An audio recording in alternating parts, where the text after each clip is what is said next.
Hi friends. ఒకప్పుడు bathroom కడిగేవాడు, ఇప్పుడు సాధునగర్లో కోట్లు విలువ చేసే భూములు. సారీ, చెప్పడం మర్చిపోయాను. అసలు మనం ఎవరి గురించి మాట్లాడుకుంటాం అనుకుంటున్నారా? జబర్దస్త్లో ఒక కామెడియన్ గురించి. ఆ కామెడియన్ ఎవరో తెలుసుకుందాం.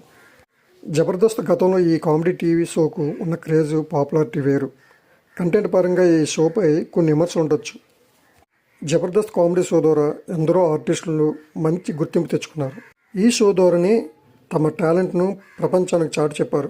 అయితే వీరంతా జబర్దస్త్కు రాకముందు ఎన్నో ఇక్కట్లు ఎదుర్కొనేవారు. పట్టుకూటు కోసం చేతికొచ్చిన పని చేసేవారు. ఇప్పుడు మనం మాట్లాడుకునే నటుడు కూడా సరిగ్గా అలాంటి వాడే, ఆకోవకు చెందినవాడే.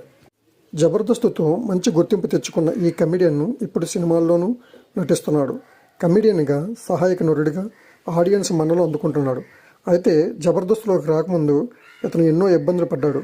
కుటుంబ పోషణ కోసం హైదరాబాద్లోని ట్రాఫిక్ సిగ్నల్ దగ్గర స్కూల్ బ్యాగులు, గొడుగులు అమ్మేవాడు. కోటి మార్కెట్లో రోడ్లపై నిలబడి రకరకాల వస్తువులు ఎక్కిరించేవాడు. హైదరాబాద్లో ఫేమస్ అయిన చార్మినార్, కామత్, ఉడిపి తదితర హోటల్లో కూడా పనిచేశాడు. క్యాటరింగ్ వర్క్ కూడా చేశాడు. పాత్రలు కడిగాడు. చివరకు బాత్రూమ్లు కూడా క్లీన్ చేశాడు. అదే సమయంలో తన మిమిక్రీ టాలెంట్తో జబర్దస్త్లోకి అడుగుపెట్టాడు. ఇంతకీ ఈ కమెడియన్ ఎవరనుకుంటున్నారా? మీకు ఈ డైలాగ్ వింటే ఆటోమేటిక్గా అందరికీ గుర్తొచ్చేస్తుంది. ఆ డైలాగ్ ఏంటంటే, మాకు పశువులంటే ప్రాణం అన్న ఒకే ఒక ట్రేడ్ మార్క్తో డైలాగ్తో బాగా ఫేమస్ అయిన కమెడియన్ కొమరక్క అలియాస్ కుమార్.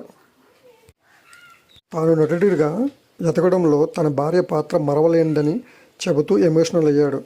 ఈ జబర్దస్త్ నటుడికి సాధునగర్లో వారసత్వంగా వచ్చిన భూములు ఉన్నాయట. ఇప్పుడు అవి 100 కోట్లు పలుకుతున్నాయట.